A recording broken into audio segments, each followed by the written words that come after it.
Mesdames, Mesdemoiselles, Messieurs, mes chers collègues, c'est avec un grand plaisir que je réponds à l'aimable invitation de mon ami le docteur Mauricio Garbuglio en cette belle ville de Naples pour votre magnifique congrès. Il m'a demandé de vous parler d'un sujet difficile qui est la biomécanique osseuse crânio-faciale.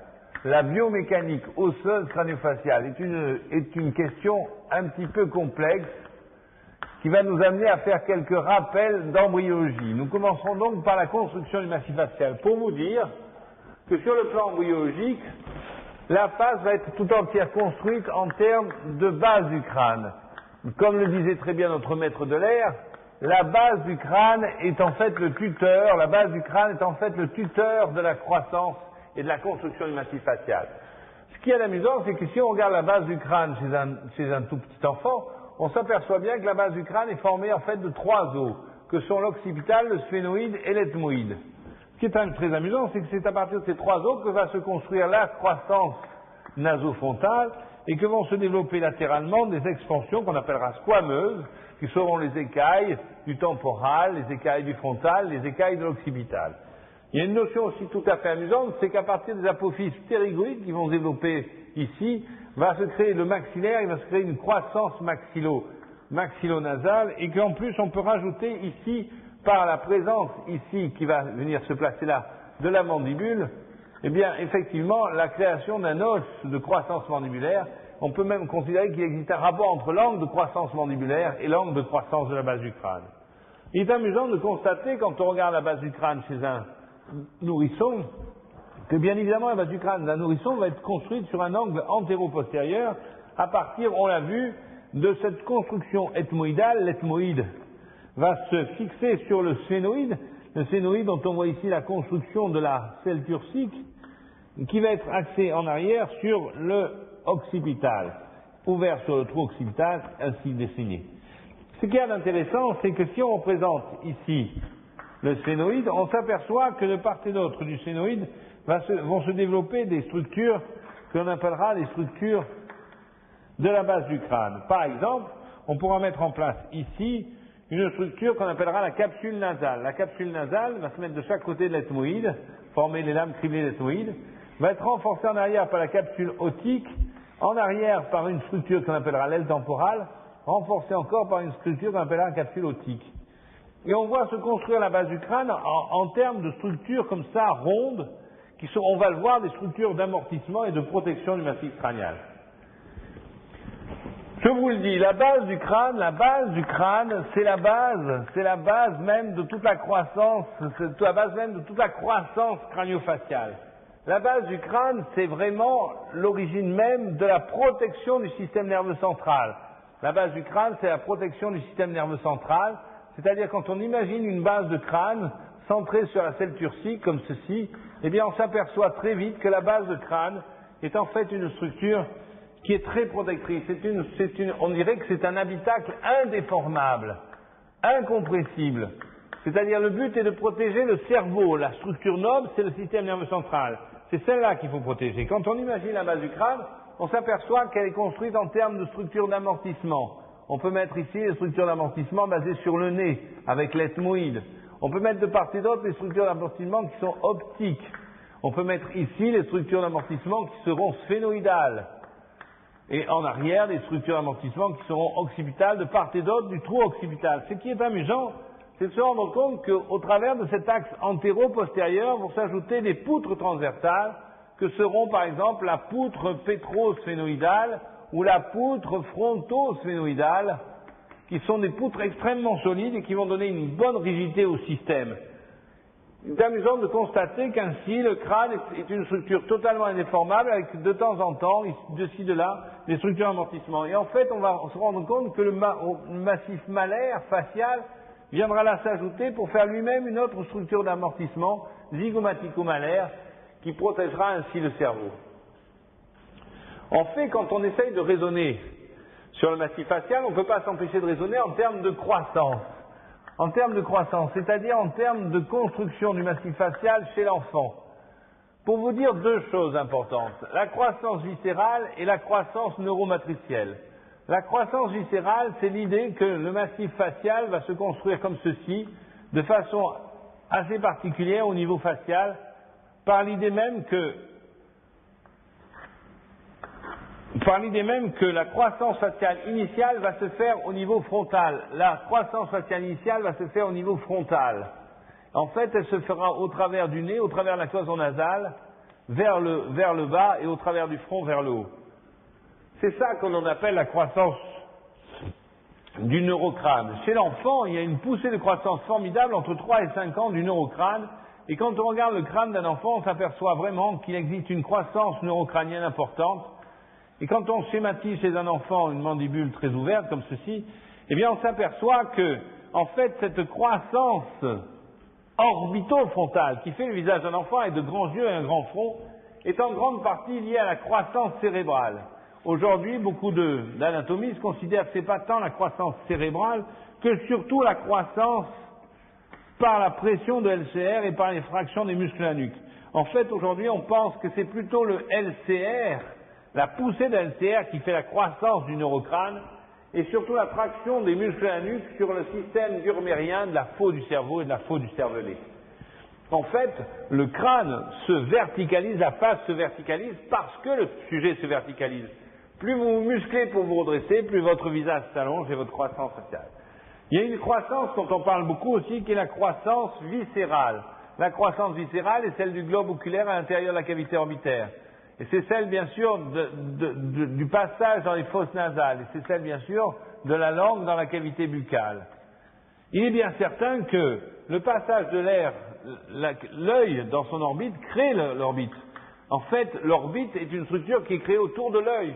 Une micro-ophtalmie s'accompagnera automatiquement d'une micro-orbitie. Et bien évidemment, le passage du liquide amniotique dans les fosses nasales développera celle-ci. Et la langue, et surtout le massif lingual, très important, et la langue, et son massif viendra. La langue est un véritable conformateur buccal. Vous voyez qu'il y a là une croissance viscérale de l'œil, des fosses nasales, de la cavité buccale. Il ne faut pas oublier la croissance neuromatricielle. La croissance neuromatricielle, c'est la croissance liée au nerf trijumeau. On dit que le nerf trijumeau, c'est l'architecte de la face. Le nerf trijumeau part du ganglion de Gasser. Le ganglion de Gasser va donner ses 3 branches, le 5-1, le 5-2 et le 5-3. Ce qui est intéressant de constater, c'est que le 5-1, le 5-2 et le 5-3 sont sur une même ligne verticale. Il est intéressant de constater que la croissance faciale fera avancer de façon cohérente cette ligne verticale vers l'avant, avec une croissance faciale qui sera surtout en bas et en avant. Il est bien certain que si vous regardez bien, vous verrez que les viscères, l'œil, est compris dans la pince 5-1, 5-2, que les fosses nasales sont compris dans la pince 5-2, 5-3, et la cavité buccale aussi. En fait, il y a une coordination entre la croissance neuromatricielle et la croissance faciale. Bien évidemment, on ne peut pas avancer dans cette biomécanique sans parler des piliers de la face. On va parler des piliers de la face supérieure, c'est-à-dire des piliers maxillaires. Pour vous dire un mot sur la construction du massif facial sur le plan maxillaire. Ce qui est intéressant de constater ici, c'est que si vous représentez le massif facial en construction maxillaire, eh bien vous allez vous apercevoir très vite que la face est construite de façon assez particulière, de la manière suivante. En fait, quand on imagine les dents, on peut imaginer très bien les dents importantes. Une des dents les plus importantes sera la dent numéro 3. C'est la canine, celle qui a la racine la plus longue. C'est la canine qui va nous importer. La canine va être l'origine d'un pilier canin, très important à connaître. Le pilier canin sera le pilier fondamental de l'occlusion dentaire, mais aussi de la résistance crânienne. Il va passer le long de la fosse nasale, entre les yeux et le nez, et va se continuer au niveau du front. Ce qui est intéressant, c'est de s'apercevoir que ces piliers maxillaires vont exister effectivement, tout au long de la croissance faciale, tout au long du système facial. Et lorsque, par exemple, je schématise ici une articulation temporomandibulaire, et bien que je représente le pilier 3 va suivre comme ça l'extérieur de la table externe pour se terminer à l'ATM. Si on regarde le deuxième pilier, c'est le pilier qui sera en 6. Le pilier en 6 va monter lui latéralement par rapport à la cavité orbitaire pour se continuer au niveau du crâne. Le voilà, le pilier 3, le pilier 6. À l'extérieur, va monter le long de la zone d'insertion du muscle temporal. pour se terminer lui aussi à l'ATM. Et le troisième pilier sera le pilier le plus postérieur, là-bas, celui qui va passer directement comme ceci, le voilà, c'est le pilier postérieur, c'est le pilier de la fin de la croissance faciale chez le jeune, c'est le pilier de la dent de sagesse, c'est le pilier postérieur. Ce qui est intéressant, c'est que ces trois piliers se terminent sur l'ATM. C'est-à-dire que la transmission verticale des forces d'occlusion dentaire,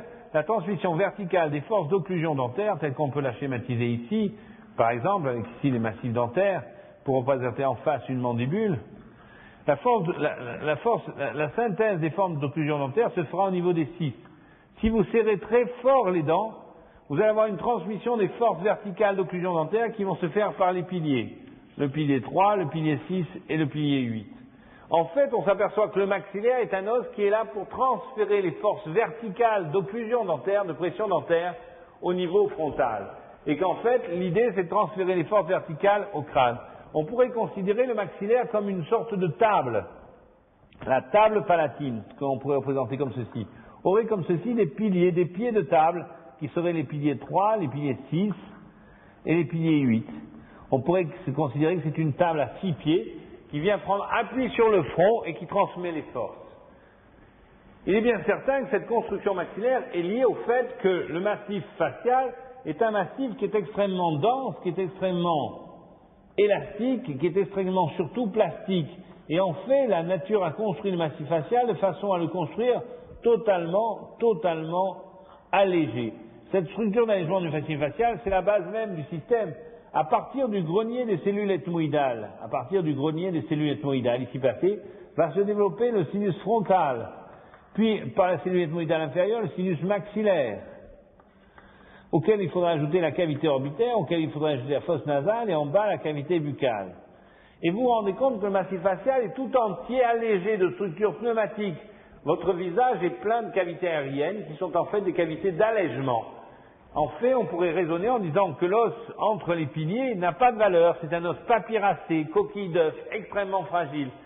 Le plancher de l'orbite est tellement fragile que, bien évidemment, si vous prenez un choc sur le globe oculaire est plus solide que le plancher d'orbite, il va provoquer un enfoncement du plancher d'orbite avec une trappe d'or, une fracture en trappe qui va incarcérer le muscle droit inférieur avec une diplopie. Donc, souvenez-vous que la seule chose qui tient dans un visage, c'est les piliers. Et lorsqu'un chirurgien réparera une fracture, il faudra qu'il mette une plaque vissée sur les piliers, et seulement sur les piliers, car il ne sera pas nécessaire de réparer le reste de l'os. Bien évidemment, quand on continue dans cette architectonie du massif facial, on ne peut pas parler du massif facial inférieur, c'est-à-dire celui de la mandibule.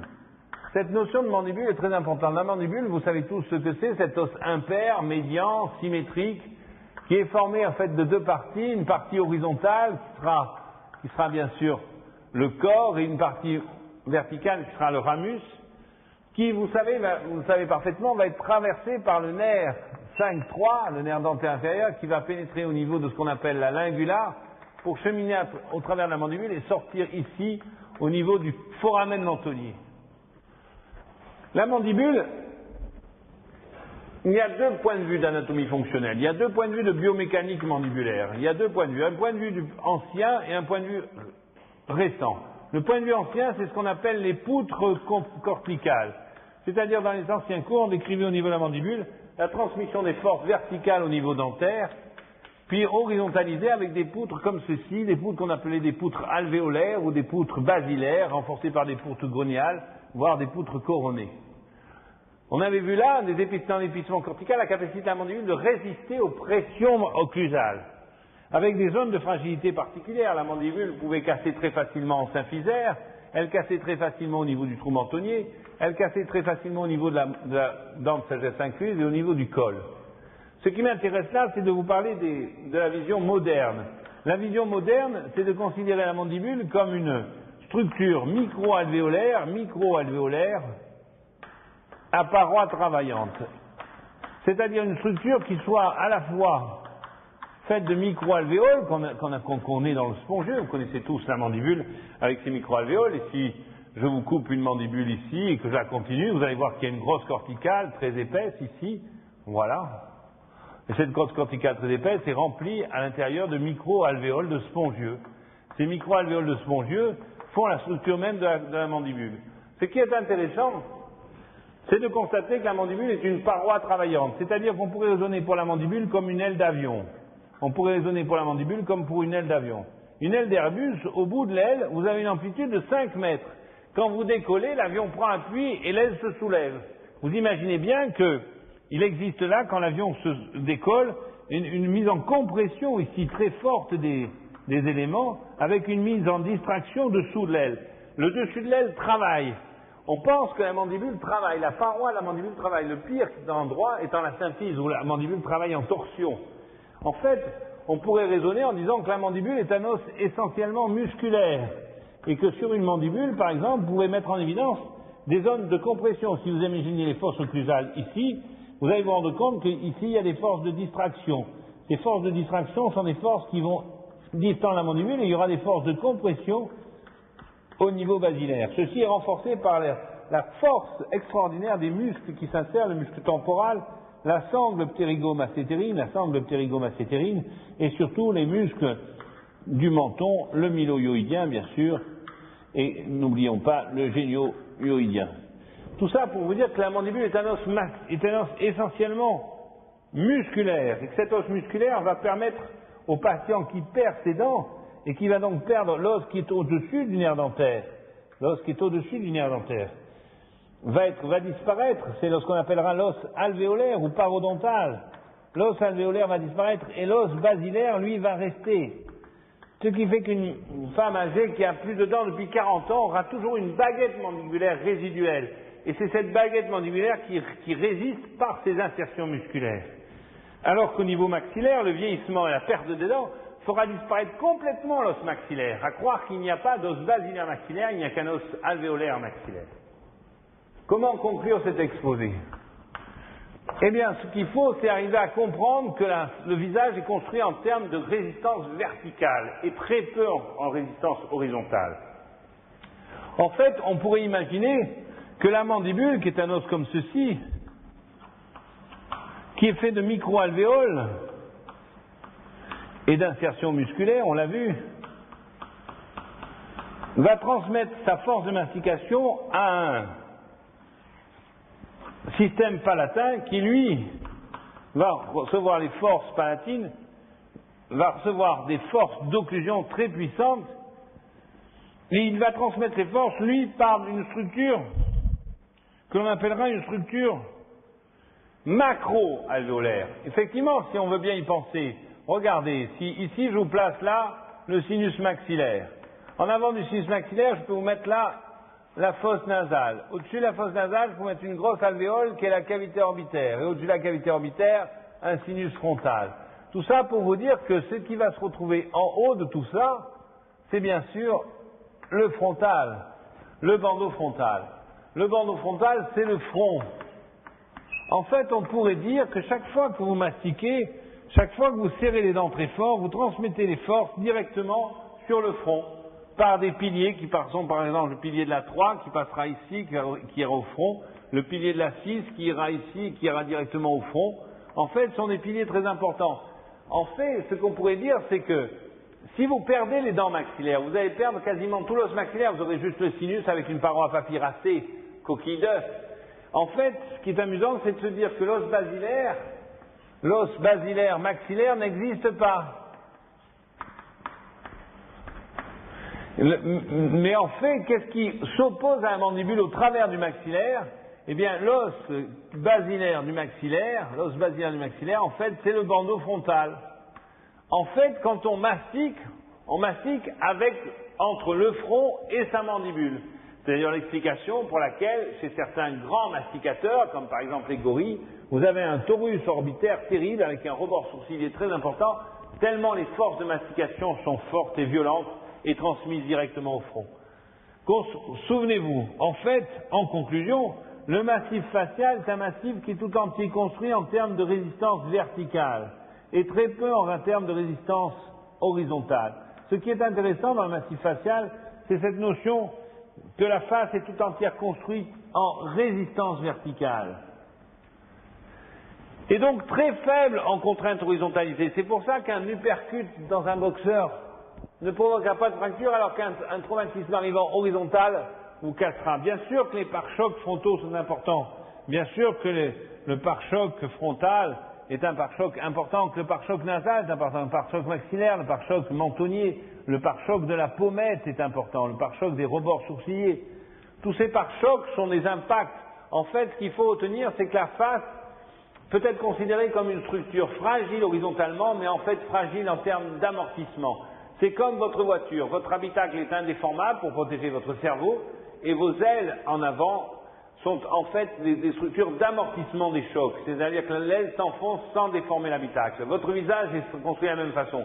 Votre nez et votre ethmoïde vont s'enfoncer pour protéger le cerveau. Votre pommette va s'enfoncer, votre maxillaire, votre mandibule. Mais en fait, le cerveau restera toujours dans son habitacle indéformable, protégé par la base du crâne et la voûte crânienne. Je vous remercie.